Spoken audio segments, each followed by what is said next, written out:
Hello student, welcome to my YouTube channel. आज से मैं आपको बीटीसी सेकंड सेमेस्टर का फर्स्ट पेपर आपको कराऊंगी, जिसका नाम है वर्तमान भारतीय समाज और प्रारंभिक शिक्षा। तो इसके मैं आपको अभी बहुविकल्पीय क्वेश्चन कराऊंगी। नेक्स्ट वीडियो में मैं इसके अति लघु क्वेश्चन, उसके बाद लघु क्वेश्चंस कराऊंगी। तो इसके जो बहुविकल्पीय प्रश्न हैं वो चलिए स्टार्ट करते हैं।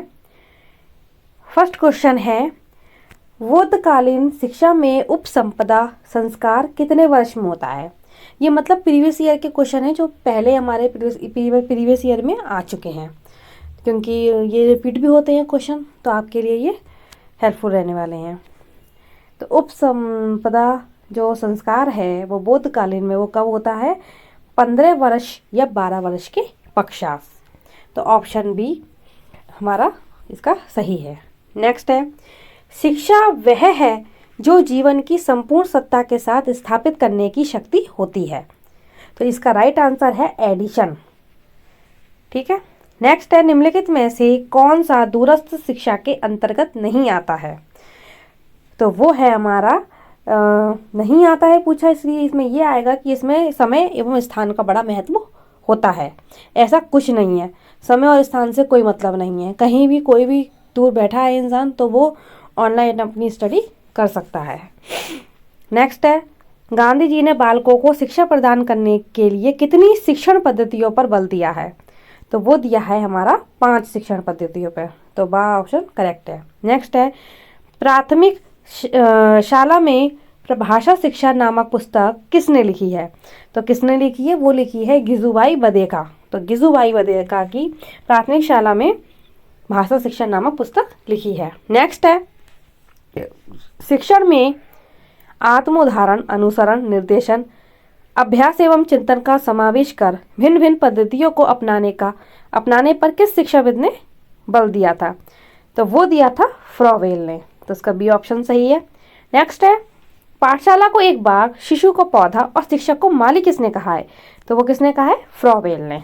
ठीक है। नेक्स्ट है, मॉन्टेसरी शिक्षण प्रणाली में पाठ्यक्रम को कितने भागों में विभक्त किया गया है? तो वो विभक्त किया गया है 3 भागों में। नेक्स्ट है, भारत में जनसंख्या शिक्षा का प्रारंभ किस देश प्रदेश में हुआ? तो वो हुआ था मध्य प्रदेश में। तो मध्य प्रदेश में हमारा जो है जनसंख्या शिक्षा का प्रारंभ स्टार्ट हुआ था। नेक्स्ट है, 6 से 14 वर्ष तक के सभी बच्चों को अनिवार्य शिक्षा की व्यवस्था का वर्णन संविधान की किस धारा के अंतर्गत किया गया? तो वो किया गया था धारा 45 में। ठीक है। नेक्स्ट है, विश्व जल दिवस कब मनाया गया? तो विश्व जल दिवस मतलब कब मनाया जाता है? तो वो मनाया जाता है 22 मार्च को। ठीक है। नेक्स्ट है, जनसंख्या शिक्षा पर प्रथम राष्ट्रीय सेमिनार कहाँ आयोजित किया गया था? तो वो किया गया था मुंबई में। नेक्स्ट है, मनुष्यों में मूल्यों के विकास में सर्वाधिक महत्वपूर्ण माना जाता है। तो क्या माना जाता है? परिवार। नेक्स्ट है, अध्यापक द्वारा राष्ट्रीय सद्भावना का विकास छात्रों में किसके द्वारा किया जा सकता है? तो वो किया जा सकता है स्वयं बड़े लोगों द्वारा, इस पर अमल रहने पर। नेक्स्ट है, अध्यापक के द्वारा छात्रों में लैंगिक असमानता को दूर किया जा सकता है। तो वो किया जा सकता है समानता रखने का उदाहरण स्वयं प्रस्तुत करके। तो ऑप्शन सी सा इसका सही है। नेक्स्ट है, एजुकेशन शब्द की उत्पत्ति किस भाषा के शब्द हुई? तो वो हुई है लैटिन भाषा के एजुकेयर से हुई है। ठीक है। नेक्स्ट है, एडुसियर का अभिप्राय है, तो उसका अभिप्राय होता है बाहर की ओर अग्रसरित करना। ठीक है। नेक्स्ट है, शिक्षा को द्विमुखी प्रक्रिया के रूप में किसने परिभाषित किया है? तो वो किया है जॉन एडम्स ने। नेक्स्ट है, पौधों का विकास कृषि द्वारा और मनुष्य के विकास शिक्षा द्वारा है, ये कथन किसका है? तो ये कथन है लॉक का। नेक्स्ट है, शिक्षा एक ऐसी प्रक्रिया है जिसके द्वारा बालक अपनी अंतर्निहित वही स्थिति का प्रदर्शन करता है। ये परिभाषा किसने दी है? वो दी है विवेकानंद ने। नेक्स्ट है, शिक्षा की त्रिमुखी प्रक्रिया में शिक्षक और शिक्षक के अतिरिक्त तीसरा तत्व कौन सा है? तो वो है पाठ्यक्रम। नेक्स्ट है, शिक्षा स्वस्थ शरीर में स्वस्थ मस्तिष्क का निर्माण करती है। यह कथन किसका है? यह है अरस्तू का कथन। नेक्स्ट है, व्यक्तित्व उद्देश्य को किस शिक्षाविद ने महत्व प्रदान किया है? तो वो किया है फ्रॉवेल ने। नेक्स्ट है, सच्ची शिक्षा को बालक के लिए बेरोजगारी के विपरीत एक बीमे के रूप में होना चाहिए। ये कथन किसका है? तो ये कथन है महात्मा गांधी का। नेक्स्ट है डेमोक्रेसी एंड एजुकेशन नामक पुस्तक किसने लिखी है? तो वो लिखी है जॉन ड्यूवी ने। नेक्स्ट है शिक्षा के व्यक्तित्व उद्देश्यों के समर्थक थे हैं, तो वो कौन है? TP none. नेक्स्ट है शिक्षा बालक की जन्मजात शक्तियों का स्वाभाविक सामंजस्यपूर्ण और गतिशील विकास है। ये कथन किसका है? यह है पेस्टोलॉजी का। ठीक है। नेक्स्ट है शिक्षा का सर्वोपरि उद्देश्य क्या है? तो वो होता है मानव निर्माण। नेक्स्ट है शिक्षा दर्शन का गत्यात्मक पहलू है। ये कथन है, तो ये कथन है ड्यूवी का। नेक्स्ट है सार्वभौमिक उद्देश्य किस पर लागू होते हैं? तो वो होते हैं संपूर्ण मानव जाति पर। नेक्स्ट है शिक्षा है, तो शिक्षा क्या है? शिक्षा एक समायोजन है। नेक्स्ट है शिक्षा एक त्रिमुखी प्रक्रिया है। ये किसने कहा है? ये कहा है ड्यूवी ने, और एडम्स ने कहा है द्विमुखी प्रक्रिया। नेक्स्ट है किसने कहा? औपचारिकेतर शिक्षा औपचारिकता विरोधी शिक्षा है। तो ये कथन है हमारा अरविंद का, श्री अरविंद। नेक्स्ट है दर्शन शब्द का शाब्दिक अर्थ है। तो दर्शन शब्द का शाब्दिक अर्थ होता है सत्य की खोज। नेक्स्ट है वेदों को विभाजित किया जाता है। तो वेदों को 4 भागों में विभाजित किया जाता है। नेक्स्ट है अंतिम सत्ता भौतिकता में है, आध्यात्मिकता में नहीं, यह मान्यता है। तो यह है प्रकृतिवाद की आध्यात्मिकता, मतलब प्रकृतिवाद ने ये मान्यता दी है। नेक्स्ट है प्रकृति का अनुसरण करो, इस सूत्र के प्रवर्तक है वो है रूसो। नेक्स्ट है मनुष्य प्रकृति के हाथों का एक खिलौना मात्र है, इस विचार के समर्थक हैं। तो ये कौन है? तो वो है हमारे प्रकृतिवादी। नेक्स्ट है प्रकृतिवाद का श्रेष्ठ योगदान शिक्षा के क्षेत्र में है। तो वो है उद्देश्य। नेक्स्ट है निम्नलिखित में से कौन सा एक प्रकृतिवाद का प्रकार नहीं है? तो कौन नहीं है? प्रौद्योगिकीवादी। नेक्स्ट है पुस्तकीय ज्ञान का विरोध किया गया है। तो वो किया गया है प्रयोजनवाद में। नेक्स्ट है आदर्शवाद के प्रमुख प्रवर्तक कौन कौन से हैं? तो वो हैं प्लेटो, फ्रोवेल और जेम्स। नेक्स्ट है आदर्शवाद का श्रेष्ठ योगदान किस क्षेत्र में है? तो वो है उद्देश्य। नेक्स्ट है कौन सा दर्शन परम सत्ता को आध्यात्मिक घोषित करता है? तो कौन करता है? आदर्शवाद। नेक्स्ट है निःशुल्क एवं अनिवार्य शिक्षा के लिए आयु वर्ग निश्चित किया गया है। तो किया गया है वो 6 से 14 वर्ष में। नेक्स्ट है संविधान की धारा में ये उल्लिखित किया गया है कि संविधान के लागू होने की तिथि से 10 वर्ष की अवधि में 14 वर्ष की उम्र वाले सभी बच्चों को अनिवार्य और निःशुल्क प्राथमिक शिक्षा की सुविधा सुलभ करा दी जाएगी। तो ये किसमें कहा गया? ये कहा गया धारा 45 में। नेक्स्ट है भारत सरकार ने प्रोफेसर DC कोठारी की अध्यक्षता में कोठारी आयोग की नियुक्ति कब की थी? तो वो की थी 14 जुलाई 1964 में। नेक्स्ट है प्राथमिक शिक्षा के सार्वभौमिकरण के संबंध में किस दार्शनिक या व्यक्ति का कथन है कि सामाजिक पुनर्निर्माण करने की दृष्टि से जिसके लिए देश की प्रतिबद्धता है, प्राथमिक शिक्षा के सार्वजनिकरण की समस्या का निसंदेह निर्णयात्मक महत्व है। तो ये कथन किसका है? यह है एस चक्रवर्ती का। नेक्स्ट है बुनियादी शिक्षा के जनक हैं। तो वो है महात्मा गांधी। नेक्स्ट है वर्धा योजना के जनक हैं। तो कौन है? वो भी महात्मा गांधी हैं। नेक्स्ट है प्रत्येक गांव में ग्राम शिक्षा समिति गठित है, इस समिति का दायित्व है। तो इस समिति का दायित्व क्या है? वो होता है विद्यालय के विकास की योजना बनाना। नेक्स्ट है प्लेटो किस विधि के प्रतिपादक है? तो प्लेटो है संवाद विधि के। नेक्स्ट है प्रयोजनवाद की उत्पत्ति किस शब्द से हुई है? तो वो हुई है प्रैग्मैटिकोस। ठीक है। नेक्स्ट है प्रयोजनवाद के प्रमुख प्रवर्तक किसे माना जाता है? तो वो माना जाता है DV, पियर्स, जेम्स और किलपट। ये 4 होते हैं। नेक्स्ट है शिक्षा में प्रयोजनवादी विचारधारा है। तो वो है अनुभव केंद्रित। नेक्स्ट है कौन सा दर्शन एकीकृत पाठ्यक्रम का पक्षधर है? तो वो है प्रयोजनवाद।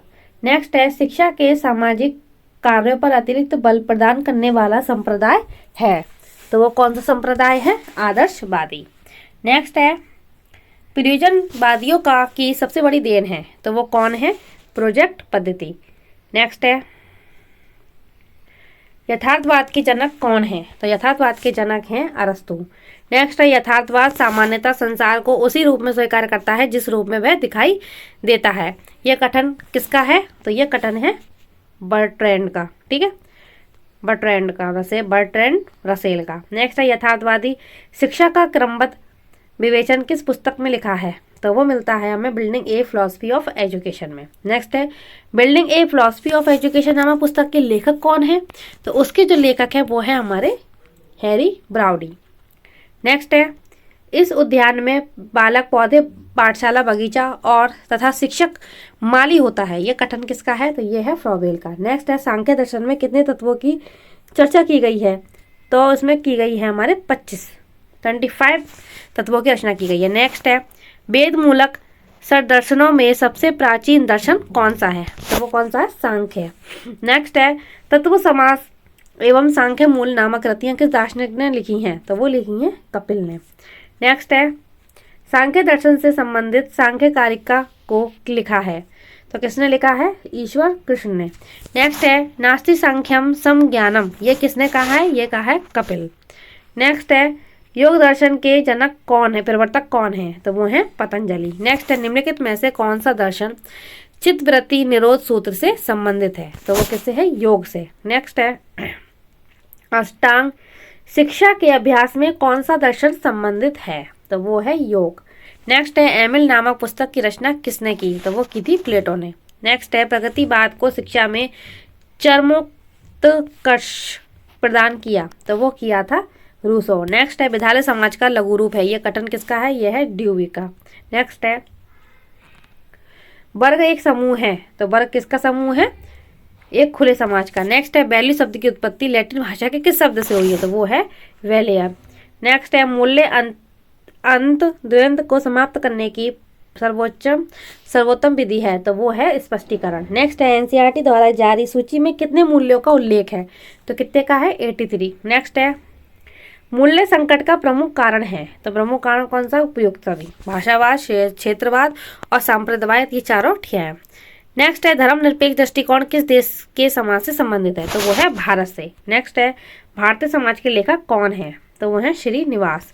नेक्स्ट है वर्धा शिक्षा योजना का जनक किसे माना जाता है, तो वो माना जाता है महात्मा गांधी को। नेक्स्ट है स्वामी विवेकानंद किस शिक्षा के प्रबल समर्थक हैं, तो वो हैं व्यवहारिक शिक्षा के। नेक्स्ट है लाइफ डिवाइन के लेखक हैं, तो कौन है, अरविंद। नेक्स्ट है डॉक्टर मारिया मोंटेसरी की विशेष रुचि किन बालकों को पढ़ाने में थी, तो वो थी विकलांग बालकों को। नेक्स्ट है नोवन आर्गेनम से कौन जुड़ा है, तो कौन जुड़ा है, चार्ल्स डी बेकन। नेक्स्ट है सांस्कृतिक विलंबना का सिद्धांत है, तो वो है हमारा स्पेंसर। नेक्स्ट है बालक के समाजीकरण की सबसे महत्वपूर्ण संस्था है, तो कौन होती है, वो परिवार। नेक्स्ट है हम भावना संबंधित है, तो हम भावना होती है समाजीकरण में। नेक्स्ट है द स्कूल एंड सोसाइटी पुस्तक के लेखक कौन है, तो उसके कौन है, ड्यूवी। नेक्स्ट है हॉकिंसन ने सामाजिक गतिशीलता को विभाजित किया है, तो कैसे विभाजित किया है, क्षैतिज एवं ऊर्ध्वाधर गतिशीलता में। नेक्स्ट है सामाजिक गतिशीलता का अर्थ है व्यक्ति या मूल्य का एक सामाजिक स्थिति से दूसरी सामाजिक स्थिति में परिवर्तन। ये किसकी परिभाषा है, ये है पी सोरोकिन की। नेक्स्ट है बालक के प्रथम 6 वर्ष माँ के घुटनों ही उसका विद्यालय है, ये कथन किसका है, रूसो। नेक्स्ट है जब विद्यालय को समाज का लघु रूप कहा जाता है तब कक्षा को कहा जाना चाहिए, तो क्या कहा जाना चाहिए, बंद समूह। नेक्स्ट है किसी एक व्यक्ति को एक पद से दूसरे पद पर पहुंचना यह किस गतिशीलता का उदाहरण है, तो यह है शीर्षात्मक। नेक्स्ट है उच्च प्राथमिक स्तर से निम्न प्राथमिक स्तर तक पहुंचने की प्रक्रिया किस सामाजिक गतिशीलता के नाम से जुड़ी है, तो वो जुड़ी है अधोमुखी। नेक्स्ट है स्तरीकरण समाज का एक वह क्रमबद्ध विभाजन है जिसमें संपूर्ण समाज को और निम्न सामाजिक इकाइयों में विभक्त किया जाता है, यह कथन किसका है, यह है मूरे का कथन। नेक्स्ट है व्यक्तियों तथा समूह का एक सामाजिक ढांचे से दूसरे सामाजिक ढांचे में संचालन होना ही सामाजिक गतिशीलता है, यह कथन किसका है, यह है मिलर तथा बुक का। नेक्स्ट है लेबोरेटरी स्कूल का संबंध किससे है, तो वो है ड्यूवी से। नेक्स्ट है सामाजिकरण और व्यक्तिकरण एक ही प्रक्रिया के पहलू हैं, यह कथन किसका है, तो यह कथन है हमारा मैकाइवर का। नेक्स्ट है document on social moral and spiritual values in education का प्रकाशन किया, तो वो किया था एनसीईआरटी ने। नेक्स्ट है स्वस्थ शरीर में स्वस्थ मस्तिष्क का वास होता है, तो ये कथन किसका है, यह है अरस्तु का। नेक्स्ट है किंडरगार्टन पद्धति के जन्मदाता हैं, तो वो है फ्रॉबेल। नेक्स्ट है किस शिक्षा पद्धति के अनुसार इस उद्यान में बालक पौधे, पाठशाला, बगीचा तथा शिक्षक शिक्षक जो है वो माली होता है। तो ये कहा गया है फ्रॉवेल, और ये क्वेश्चन काफ़ी बार रिपीट भी हुआ है, इसलिए ये इम्पोर्टेंट क्वेश्चन है। ठीक है, तो हमारे ये बहुविकल्पीय प्रश्न कंप्लीट होते हैं। नेक्स्ट वीडियो में हम इसके अति लघु उत्तरीय क्वेश्चन कराएंगे। वीडियो पसंद आए तो लाइक कीजिए, चैनल को सब्सक्राइब कीजिए, अपने फ्रेंड्स को शेयर कीजिए और बेल आइकन को प्रेस कीजिए, जिससे कि आने वाली वीडियो का नोटिफिकेशन आप लोगों को मिलता रहे। धन्यवाद।